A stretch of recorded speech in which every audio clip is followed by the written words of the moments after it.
eli cala lingaphaya ngubhuti Chester Samatin walapha eMdantsane. And then apha ngubhuti Zukoyiki waseNeahtyah.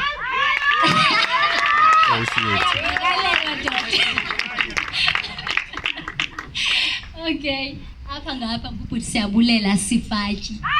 Uchawe umdange. Uhle sibangalela. And then apha ecaleni kwam Simanye Gxobole uMatenza.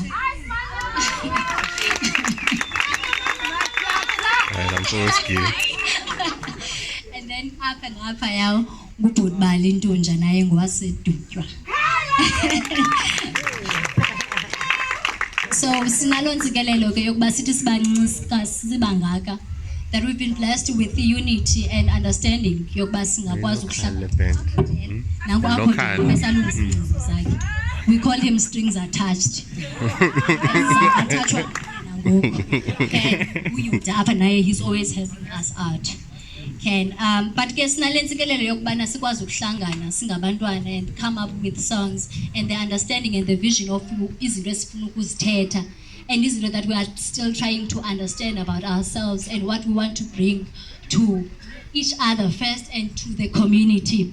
So sinale ntsikelelo ke inini nithi nezinto that you should be doing ngeli xesha but nikhethe ukuzokuba nathi just to hear into bayasithini. So Siyabulela. So the next song is Sagenza. It's Emandulo. And so this is the theme concept of the concert. Yabo. Kokuthiwa ke kudala phesheya pha.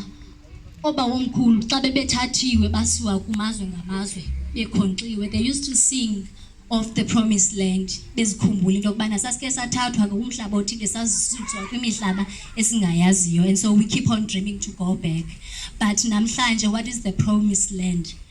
Our promised land is going back to our roots, going back to Emandulo, but it needs to start with the mindset. We need to sing about it.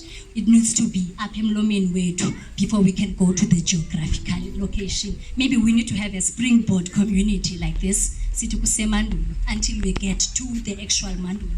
So Siyabulela banibela lapha kunye nathi to say masambeni senemandulo.